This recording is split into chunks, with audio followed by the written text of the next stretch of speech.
on Uncovering Utah and Beyond. Today we're going to be checking out the Angel Creek Campground, as you can see in the sign here.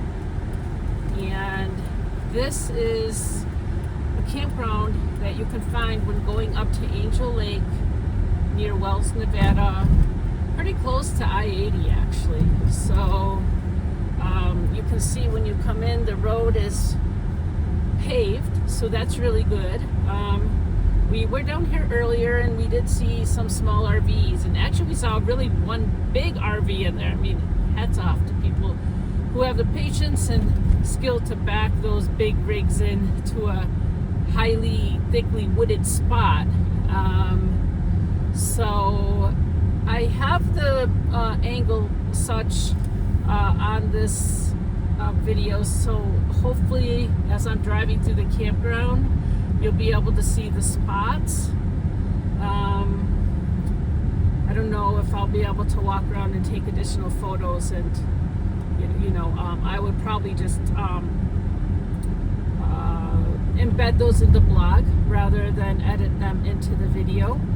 So you can see that this road, it's a little bit long, it takes you a little bit further off the main road, so which is kind of nice because it is a wooded spot back here. It's the forest and the trees aren't very close to the main road, so you do have to come some distance off the road. I don't know how far I've gone. I haven't tracked the mileage, but I don't think it's more than a couple miles maybe. I'll have to get the actual mileage and put it on the bottom of the screen.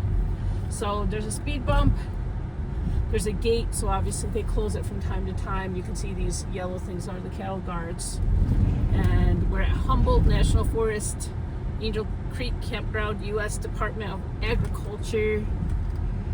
Fire restrictions, so they do have some. They don't want you to have a campfire, no barbecues. I missed the last thing on the sign. We did see a forest fire near Elko yesterday, so anyway, we are 45 minutes from Elko. So you can see now I'm at a loop. On the left side, you can see it's kind of small, but there's no, there's a do not enter sign, and then there's a one-way off to my right, and then there's a little parking lot here where you could probably pay your fee. I'll have to come back here to take pictures of the board.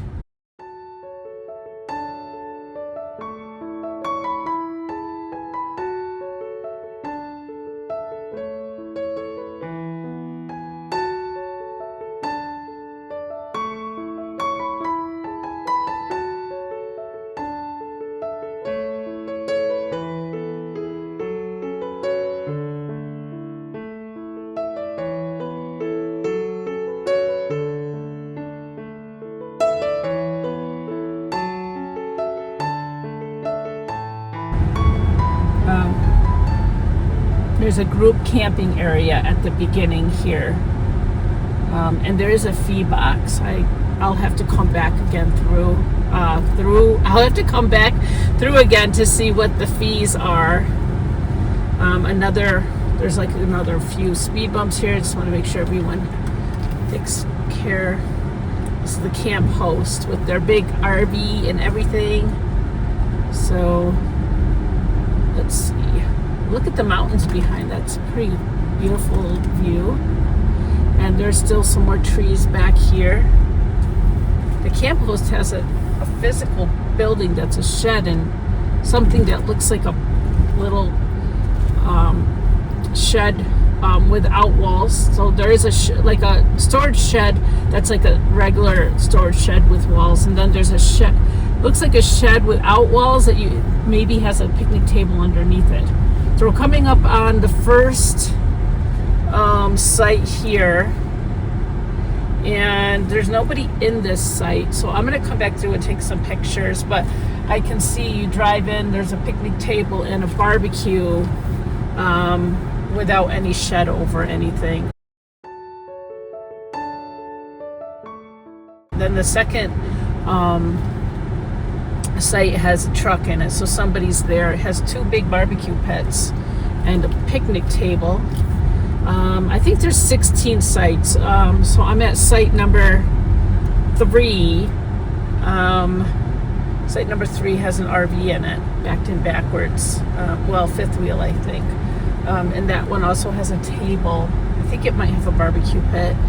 The 4th site, nobody's in it. It has a picnic table with a barbecue and a barbecue pit. I think all of them have a barbecue and a barbecue pit.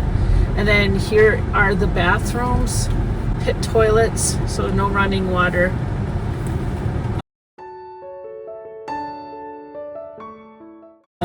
Although I see a tap in front of the building, so that's good. And then there's a garbage dumpster here to put your garbage in. Now we're at site number 6.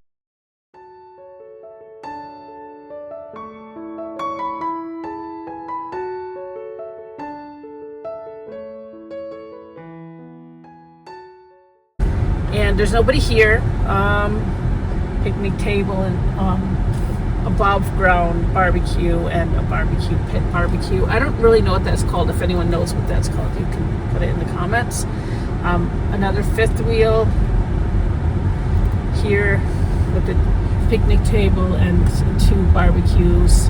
And there's some empty space here. And then there's a group campsite off to the right. There's a bunch of people there. I'll just I won't go down there, but actually maybe I can. Let's see. So there's a handicap site here. Interestingly, there's not a lot of trees as I expected there to be. That site doesn't have any. Number 15 doesn't seem to have any shade. I guess it goes around in a loop, so I forget what site I was at. 6? Must have been more than 6. So there's a site on my left and a site on my right. Walking on the road around the campground. When I look at site number 8, it's a short drive-in. It does have the above ground barbecue, and it has the one that's fitted into the ground, and a picnic table and a tent pad. Number 9 is one of 3 or 4 sites in the back loop that doesn't face the back of your campsite, won't face Chimney Rock, but you'll get a good view of Chimney Rock. There's a few bushes around that site, and I think if you were able to put up your tent on the tent pad and take a picture with the Chimney Rock behind it, maybe you get some good night trails. Star trails at night. You'll just have to angle your camera in such a way that you don't get the pit house toilet in there. But I think depending on the size of your tent and how you angle the camera, that should be possible. Site number 10 has a little bit longer pull-in spot and the basic amenities of all the others. Although I don't think I see a tent pad on this one. Site number 10 doesn't have a tent pad. It is right across from the restrooms. You get 2 pit toilets here at the end of the loop. And then site 11, also I feel like this site 11 doesn't have a tent pad either. I see a table and the 2 grills. Yeah, I don't see a tent pad, but I mean, I think you could fit a tent over here. It's just, there's not a tent pad. And of course, it's right across from the pit toilets. The last site, I think, is going to be site number 12. So, and all these would have great views of Chimney Rock. It's so high that I don't think you would actually miss it from any site. So site 12, it has a small or a short driveway, both of the grills, a picnic table, no tent pad, but I think you could get a tent in here. There's a really nice tree to put your tent under that you might get shade in the summer in the morning. It's interesting that the grill is kind of all around the trees.